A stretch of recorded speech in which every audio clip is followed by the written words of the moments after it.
Michi, that's true. Good morning once again, and good morning, dear listener.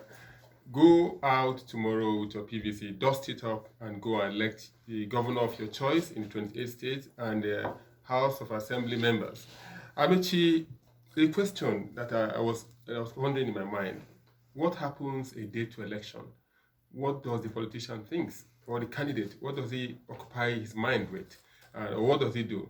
And I chatted with somebody before coming to the studio, and he said what they do, neighbor to neighbor, house to house, interperson, and social media is still there. They use those platforms, even though when they can't campaign on in the public, the established conventional media. Good, open space. They can't campaign in open space, but they engage in quiet entry into people's houses. Hello, Amici, don't forget tomorrow. And that is what they occupy their minds with. And also, they strategize on how their agents can move and arrive. And then what occupies the mind of the voter?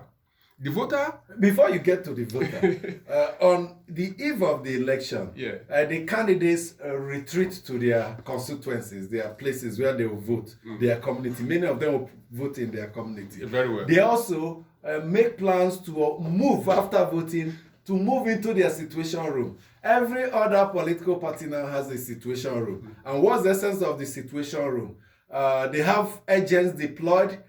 Agents will feed them real-time the situation in each of the polling units as is happening. And as soon as results are declared, they will snap their own copy and upload. Exactly. As INEC is uploading through Beavers, agents are also uploading. That's why we saw some chieftains of some political parties come out and make claims that as far as we are concerned, based on the results that were uploaded to us from the polling unit by our agents, we made so number of votes in this particular state or that. Unfortunately, they cannot announce the result. It's the only INEC that has the power to announce the result. That is why I like what one of our writers said, that Nigerians should go and vote and calm down and wait for the authority to announce results. Don't go start announcing results. And as I was saying, what occupies the mind of the voter a day to election? The voter re-examines his candidate or her candidate. The voter prepares himself. Then one other important thing, the voter prepares himself to know if this candidate of my choice is the person that I really want. Then the issue of voting. We spoke during the presidential election how people can avoid void votes. How do you avoid void votes? You go there with your clean thumb, your fingers, and don't thumbprint across the line. And be careful. Make up your mind the candidate you want to thumbprint on, so that you don't thumbprint one and later change your mind 1 second after and thumbprint the other. So it's education, as Mr. Bodri has said. We'll keep educating ourselves. Going to the election, no fighting, no violence. It's a context and it's not war. What is occupying the mind of INEC? The Independent National Electoral Commission since yesterday has been sending text messages to citizens, a good one, reminding them of their civic responsibility and civic rights. We expect a deployment of electoral materials down to the RACS registration area centers today. We hope the electoral body has learned from mistakes it acknowledged took place during the presidential and National Assembly election, with a view to correcting them tomorrow. David. Yes, Amici, good morning to you. Good morning, listener. You said text message, SMS. I don't know whether you have received any. I have. Okay, but I have not. So some of you have also received. So even during the presidential. So they have. And this is marginalization. Yes, I did. This is my. I have not received. It means INEC is marginalizing and discriminating against. I'm a registered voter. I'm a registered voter. Maybe your phone is not. It's not recognized.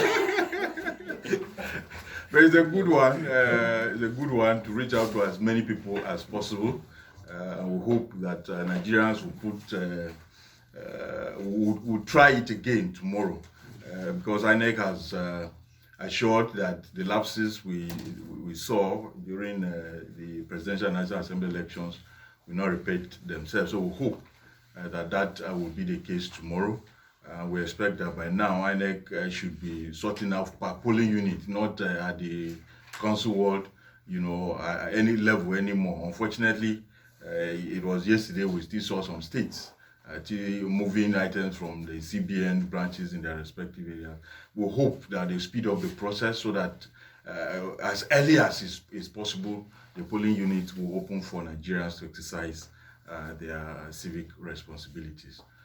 tomorrow. So that's what we are looking at. And for people of Enugu East, they will also be voting tomorrow. I was just trying to confirm whether, because there are some reports that the supplementary elections will hold in places where they were inconclusive National Assembly elections. I'm hearing about 16 National Assembly yes, elections. I've been holding tomorrow, so including Enugu East that you mentioned in the thread, where the Labour Party candidate was. And Sokoto as well.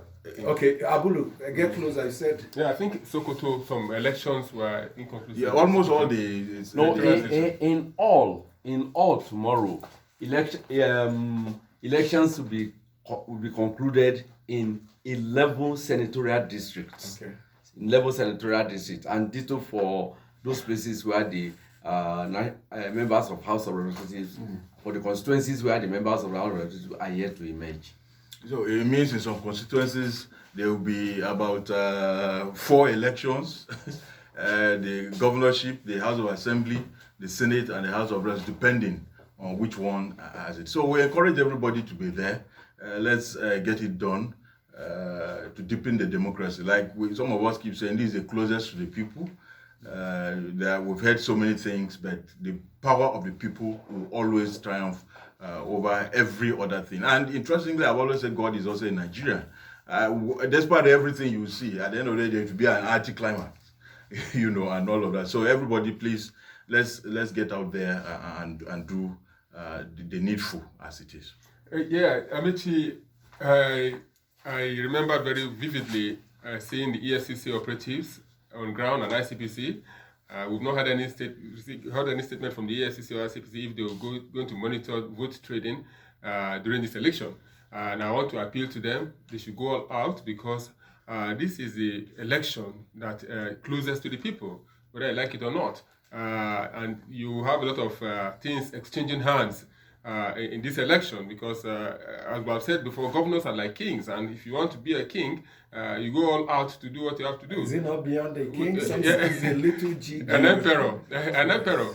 So I expect the ICPC and EFCC to go out, all out to follow these people and bring them to book, because our democracy must stand. Election process must be seen to be credible. Yes. I know that some persons have sent words to the UK British High Commissioner who made comment about the performance of INEC, but I don't think that is necessary. It's our opinion, and we are entitled to your opinion. So we should go all out, help INEC to ensure that this process is credible. INEC, governors are emperors, so says Abulu, but for many of them that lost the senatorial election. The people have How would you describe them? The people have would you describe them as slaves in their own kingdom?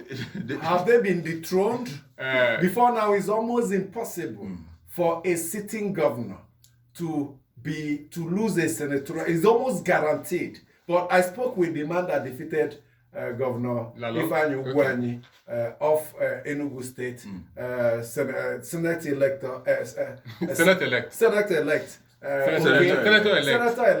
Okezie, and he told me it was strictly down to beavers, that the era where you pushing number of votes that do not exist, it's not possible now. That with beavers, they found it extremely difficult, and there is this 7 or 8 governors for the first time in one fell swoop, losing elections. That's why INEC will beat his chest and say, no matter how you criticize us, the outcome of this election, the fact that this, as Abulu said, emperor's loss, points to a great deal to the quality of the elections they conduct. Amici, we will have to send a warning to the security agencies, especially the police.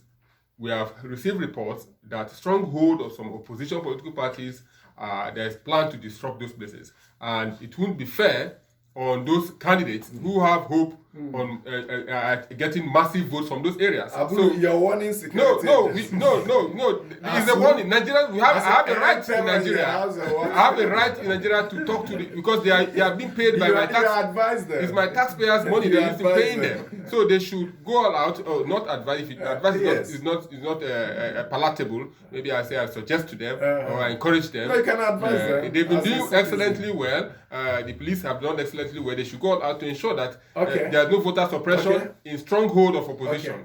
I mean, it appears some of these federal agencies played close attention to the presidential and national assembly elections, because this time I've not seen the army release numbers where people can call. The EFCC and the Nigeria Communications Commission also set up a call center and all of that. And I was worried. There were so many numbers that you don't even know who to call or which to call. So I hope that maybe after this, we would have, numbers. And those numbers may still subsist if you still have them. But we've not seen them, promoting them the way and manner they did. But I'm also thinking that maybe after this, we should have some codes, some short codes that people can easily, memorize. Like we know the 4991. Federal Road Safety has 122. Everybody, so everybody has so many things. But we should, for the purposes of this, so that people are not confused. Okay, let's bring in your mails after we dwell on what the present elect